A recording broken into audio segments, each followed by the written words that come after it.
Chers téléspectateurs, bonjour, bonsoir. Nous voici à nouveau pour continuer ce thème, les livres apocryphes. Bienvenue dans cette deuxième partie de l'émission, les livres apocryphes. Alors que le Seigneur vous bénisse abondamment. Tout à fait, Aurel. Et juste pour continuer dans la même lignée, la Bible nous dit où commence la Bible, où finit aussi la Bible. On commence le premier livre de la Bible et le dernier livre de la Bible. Et nous regardons dans juste un verset, dans Matthieu chapitre 11, verset 13. Nous lisons dans Matthieu chapitre 11, verset 13. Et c'est un tout petit verset qui veut dire beaucoup de choses. Il dit, car tous les prophètes et les lois, ça veut donc faire référence aux prophètes et les lois dans l'Ancien Testament, ont prophétisé jusqu'à Jean.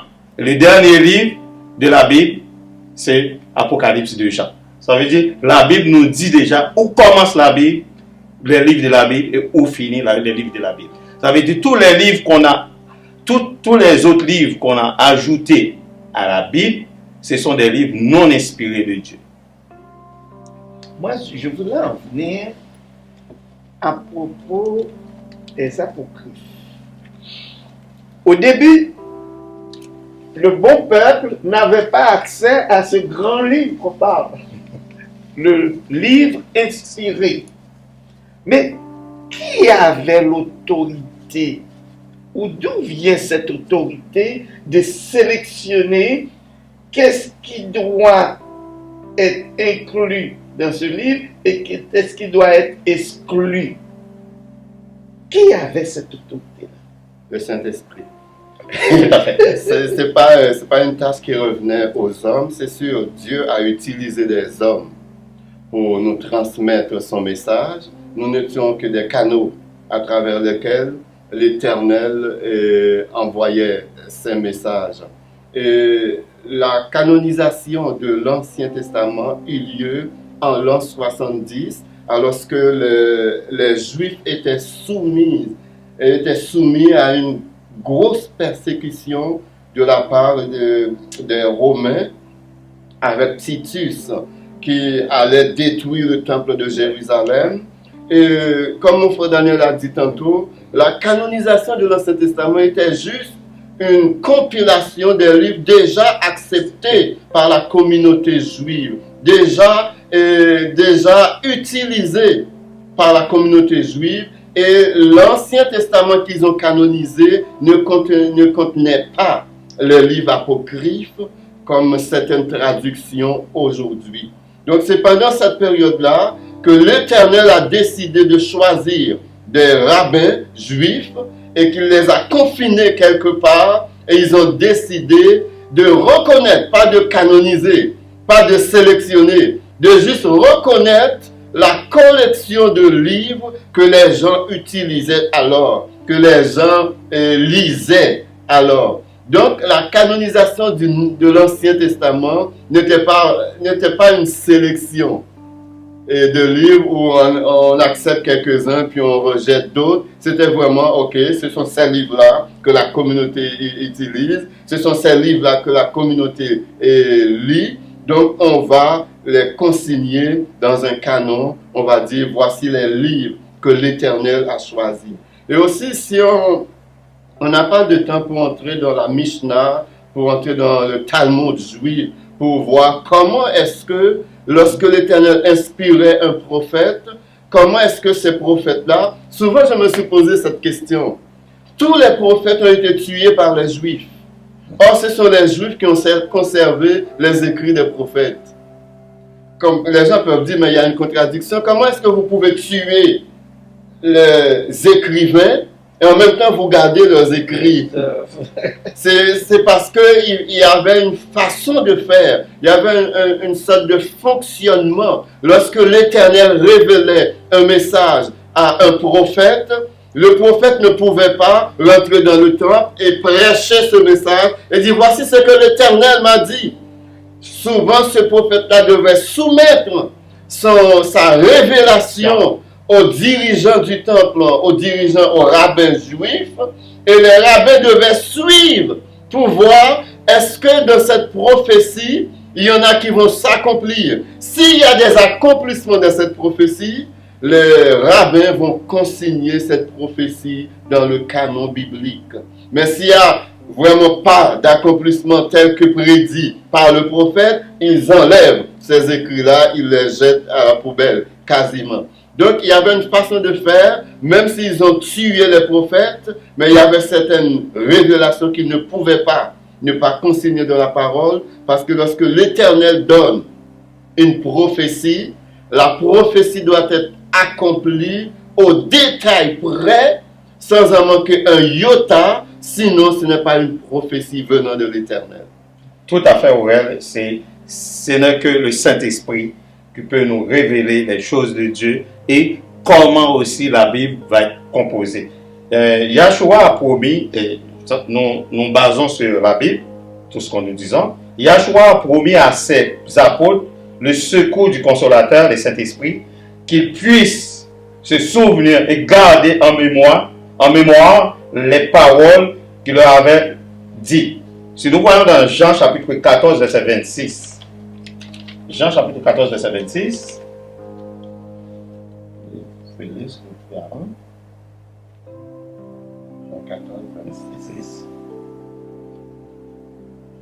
Mais le Consolateur, l'Esprit Saint que le Père enverra en mon nom, vous enseignera toutes choses et vous rappellera tout ce que je vous ai dit.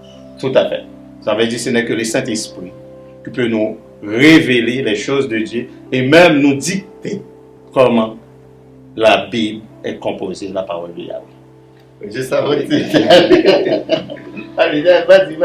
Il faut dire que Dieu a tellement bien fait son travail, il a attendu la découverte de l'alphabet et la découverte des manuels d'écriture, les papyrus et les parchemins avant de révéler sa parole, parce que sa parole est destinée à toute la terre.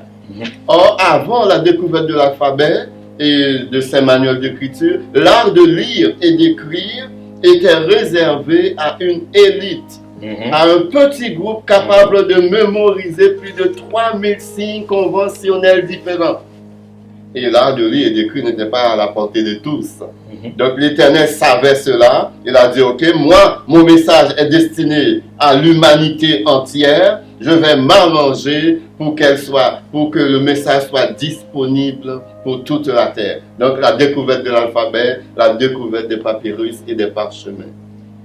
Il y a quelque chose qui me vient à l'idée en parlant quand les rabbins finissent par comprendre que certains écrits, ce sont des écrits révélés par l'Esprit Saint, et puis ça, on les inclut dans le livre. Mais par rapport à notre temps actuel, il y a Daniel, pendant même hors de notre onde, vous parlez d'une révélation de frères. Mais au moment même actuel où nous vivons, il y a certaines révélations. C'est pourquoi il faut faire très attention. Et quand Daniel, tu as dit que aussitôt qu'on m'a révélé cette chose, j'ai obéi. Mais parfois, il faut faire attention. Certaines révélations peuvent venir de Dieu, mais certaines révélations peuvent venir du malin. C'est pour ça qu'il faut éclaircir nos téléspectateurs. Dans certaines révélations, il faut demander à Dieu, est-ce que ça vient de Dieu ou bien ça vient du malin? Comme son nom l'indique, le malin peut se cacher derrière certaines révélations, mais comment peut-on les détecter pour ne pas être pris d'un piège?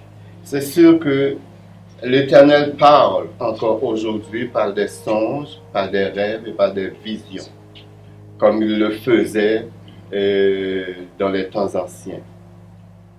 Mais toute révélation, tout rêve, toute vision qui n'est pas conforme à la parole de l'Éternel, et je vais t'en donner un exemple tantôt, doit être rejetée dans le plus profond de votre poubelle, parce que c'est un piège du malin. Exact. Et l'exemple que je vais te donner, c'est une femme que je connais qui a dit que l'Éternel m'a révélé un homme et cet homme-là doit être mon mari. Ce n'est pas un problème, cela. Le problème, c'est que cette femme est mariée. Voilà. Et cette femme a dit, c'est l'Éternel qui m'a révélé que cet homme, l'homme avec qui je suis maintenant, ce n'est pas le vrai. Cet homme doit être mon mari. On rentre en contradiction avec la parole. Voilà. Donc ça, c'est une vision qui vient du fin fond de l'enfer, qui vient du sous-monde. Il faut la rejeter avec vigueur. Il faut la rejeter avec toute notre force et toute notre énergie. Aujourd'hui, il y a une multitude de gens qui font des rêves.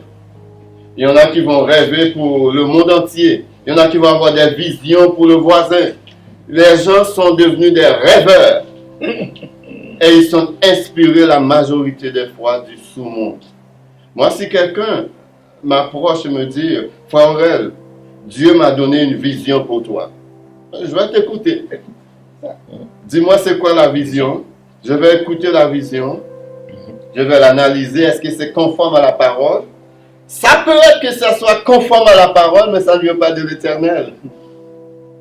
Maintenant, je vais prier mon Dieu, parce que le Dieu qui t'a donné cette vision, c'est aussi mon Dieu. J'ai autant d'accès à ce Dieu que toi. Pourquoi il peut te parler pour moi, il ne peut pas me parler? Je suis son enfant. Donc je vais prier mon Dieu, je vais prier mon maître pour qu'il me révèle, est-ce que vraiment cette vision vient de toi? Et il va te répondre. Il va te répondre. Donc il faut se garder pour ne pas tomber dans le piège du malin. Nous avons la preuve à la Bible. Quand l'apôtre Paul était frappé sur la route de Damas, qu'il était devenu aveugle, il devait aller voir quelqu'un pour prier pour lui. C'est Ananias, je crois.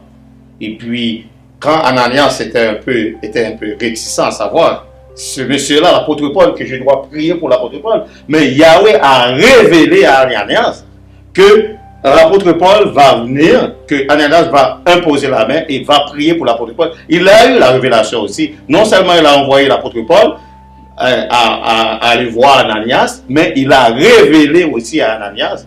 C'est pour vous dire que la révélation de la parole de Yahweh, c'est oui et amen. Et Yahweh va nous révéler sa parole selon ses écrits, et cela doit être conforme à la parole de Yahweh. Oui, ça c'est bien dit, les deux, parce que c'est pour prévenir le peuple de Dieu. Parce qu'il y a des prédateurs qui sillonnent, des charlatans qui utilisent cette belle révélation. Vous donnez l'exemple de l'apôtre Paul, c'est l'exemple de David. Dieu a révélé ses serviteurs pour aller parler à ces gens. Et c'est vraiment inspiré de Dieu, mais il y en a qui l'utilisent pour aller tromper le peuple de Dieu. Parfois tombent dans le piège. C'est la même chose, le miracle, c'est que ça existe. C'est vraiment les dons de l'Éternel. Mais il y en a qui l'utilisent pour tromper le peuple de Dieu. C'est pourquoi on dit, soyons affranchis par la vérité. Pas vrai, mon frère? Oui, exactement. Et j'ai un autre exemple qui me vient en tête. Je connais une femme qui a remercié Dieu dès qu'il a mis tel homme sur son chemin. Mais cette femme est mariée.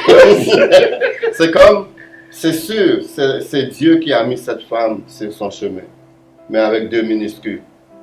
Les gens n'ont tellement pas de discernement, où les gens décident de jouer à l'aveuglement volontaire, qu'ils acceptent n'importe quoi. Vous ne pouvez pas être marié, un homme marié, et dire que Dieu a mis une femme sur votre chemin, qui n'est pas votre femme. Ou Dieu a mis un homme sur votre chemin, qui n'est pas votre mari. Et vous pensez que cela vient de Dieu. Le simple fait de dire que Dieu a mis cet homme ou cette femme sur mon chemin, c'est une insulte pour Dieu. Exactement. Donc que nous soyons tous vraiment affranchis par la vérité, afin que nous ne soyons pas bernés par les anges déchus et ses agents qui sont nombreux sur la terre. Tout à fait. Nous parlons tantôt des apocryphes. Je vais vous donner quelques exemples qui font en sorte que les apocryphes ne sont pas des livres inspirés et ne sont pas acceptables, les apocryphes. Voici quelques raisons. Les Juifs, dépositaires des oracles divins, ne les ont jamais acceptés. Ça, c'est une raison. Il y a une autre raison encore. Ni le Christ, Yahshua, Messia, ni les apôtres n'y sont jamais référés. Ils n'ont jamais été acceptés par l'Église primitive. Jérôme, le traducteur de la Vulgate, comme on en a parlé tantôt, a eu soin de mettre en garde contre ces écrits non inspirés qui figurent dans sa traduction. Il est écrit: j'ai cédé à votre demande, ou plutôt à votre persécution, traduisant plutôt d'après le sens que mot à mot. Jérôme, le traducteur. Et aussi, il faut attendre en 1546, donc environ 1700 ans après leur traduction, pour que ces livres soient reconnus comme inspirés. Comme nous avons dit, les livres apocryphes, c'est par l'Église catholique, on les a acceptés, comme on nous a vendu ces livres-là comme des livres inspirés de Dieu. Mais ce n'est pas des livres inspirés de Dieu. Mais Malachie, le dernier prophète de l'Ancien Testament, nous renvoie directement à Jean-Baptiste. Par la suite, la révélation, quand nous regardons dans Malachie chapitre 4, verset 4 à 6, et Malachie nous a bien expliqué où la Bible a commencé, selon la loi, et jusqu'à Jean-Baptiste, comme nous avons lu aussi dans Matthieu, tantôt Matthieu chapitre 11, verset 13. Les écrits des apocryphes ne se présentent pas comme inspirés ou comme des écrits ordinaires des hommes. C'est comme on peut dire aujourd'hui, comme nous avons vu en Grèce quand on avait fait la traduction de la Bible, et puis il y a certains philosophes qui ont donné leur opinion, et puis certains traducteurs ont ajouté certaines opinions des philosophes dans la Bible. Et ça, c'est très, très, très dangereux. Les livres apocryphes contiennent des doctrines qui sont opposées à celles des livres inspirés. Nous avons des exemples comme l'efficacité des prières pour le salut des morts, la justification par des œuvres de la loi, la perfection sans péché. Nous avons vu dans les livres inspirés, ce n'est pas des choses qui sont considérées dans les livres inspirés. Ces livres contiennent aussi des fables et des faits contraires au sobre bon sens. Ces livres contiennent de très nombreuses contradictions historiques. Et nous avons vu Alexandre partage son vivant et de son vivant son royaume à ses généraux. Alors nous voyons que ce sont des livres qui ne sont pas des livres inspirés de notre Créateur Yahweh. Ok Daniel, vous l'avez bien rédigé, bien dit concernant l'apocryphe, et puis les téléspectateurs ont bien compris aussi. Moi, ce que je voulais en venir, c'est à propos révélation et prophétie. Et de façon, maintenant, au moment même où nous vivons actuellement, en termes de spiritualité, les révélations sont très pertinentes. Ça continue. Il y a encore certaines révélations. Mais moi, c'est à propos de la prophétie. Pour moi, la prophétie, il y a une coupure à partir de l'Apocalypse. C'est comme l'Apocalypse, c'est la dernière prophétie depuis l'île de Patmos où l'Esprit Saint a parlé à l'apôtre Jean. Mais est-ce que après cette période, il y a encore d'autres prophéties? Est-ce qu'il peut y avoir encore d'autres prophètes? Mon frère Gilbert, la question est d'une densité opaque. parce que ça fait intervenir tellement de choses, cette question. Il y a un passage dans Hébreux, chapitre 1er, verset 3, je crois, si je ne m'abuse pas, où l'auteur dit, après avoir, à plusieurs reprises et de plusieurs manières, parlé à nos pères par les prophètes, dans ces derniers temps, l'Éternel nous a parlé par le Fils. Donc, mais ce qu'on doit comprendre, c'est que pour les écrivains de l'Ancien Testament, pour les rabbins, la seule révélation de l'Éternel, les seules prophéties de l'Éternel étaient l'Ancien Testament. Pour eux autres, le canon était fixé et c'était complet. Ben arrive Yeshua, les apôtres sont arrivés et nous avons 27 autres livres écrits par ces hommes. C'est pour cette raison, jusqu'à aujourd'hui, les Juifs n'acceptent pas encore ces 27 livres. Pour eux, ces livres ne sont pas inspirés. Donc, pour bien cerner ta question, pour nous aujourd'hui, l'Ancien Testament et le Nouveau Testament, ça complète la révélation de Dieu. Tout comme l'Ancien Testament complétait la révélation de Dieu pour les Juifs.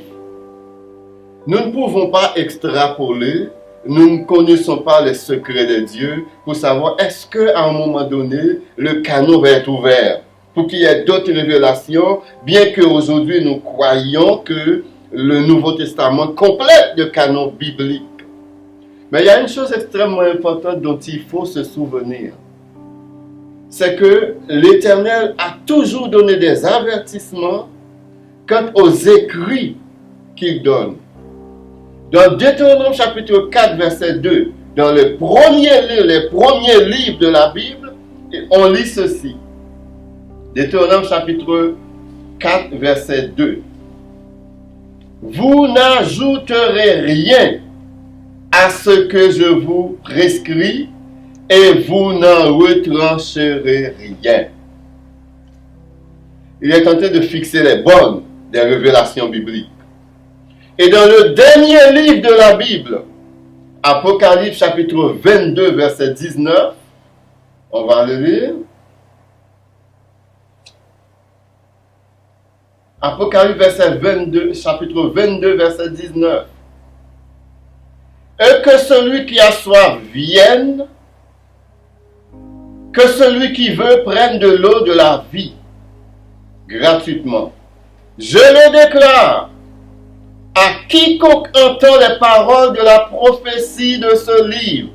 Et en parlant de ce livre, puisqu'on est rendu dans le dernier livre de la Bible, il parle du canon biblique au complet.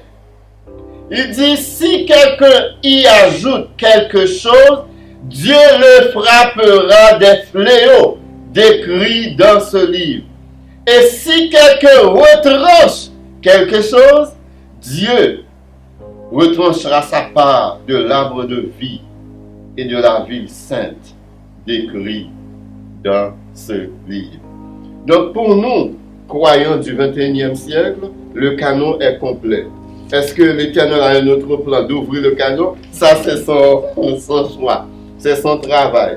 Tout comme pour les Juifs de l'Ancien Testament, pour les autres, la révélation complète de l'Éternel était l'Ancien Testament. Aujourd'hui, pour nous, être limité, la révélation complète de l'Éternel, c'est l'Ancien et le Nouveau Testament. Donc, on ne peut pas aller plus loin que ça. C'est tellement véridique. Qu'en dites-vous, les téléspectateurs, avec Mackinson de ce monde, qui dit qu'il est un envoyé de Dieu? Alors, pour conclure pour nous, Daniel ou bien Aurel, éclaircis donc le peuple de Dieu face à ces fossoyeurs. Mais c'est sûr que aujourd'hui, il y a beaucoup de prophètes qui se sont levés et la Bible avait prédit cela.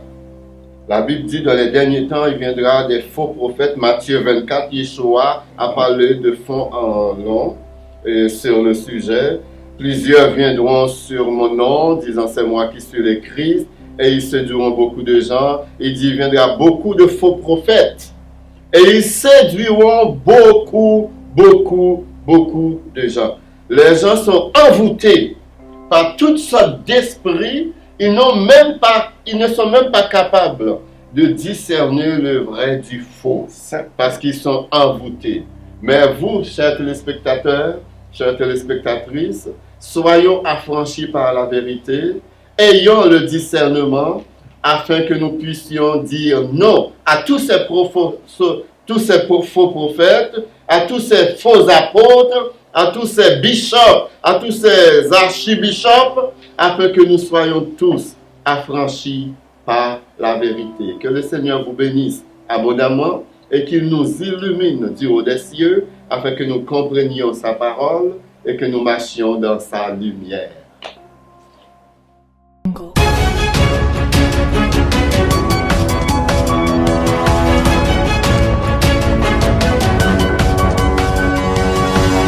Audio Jungle.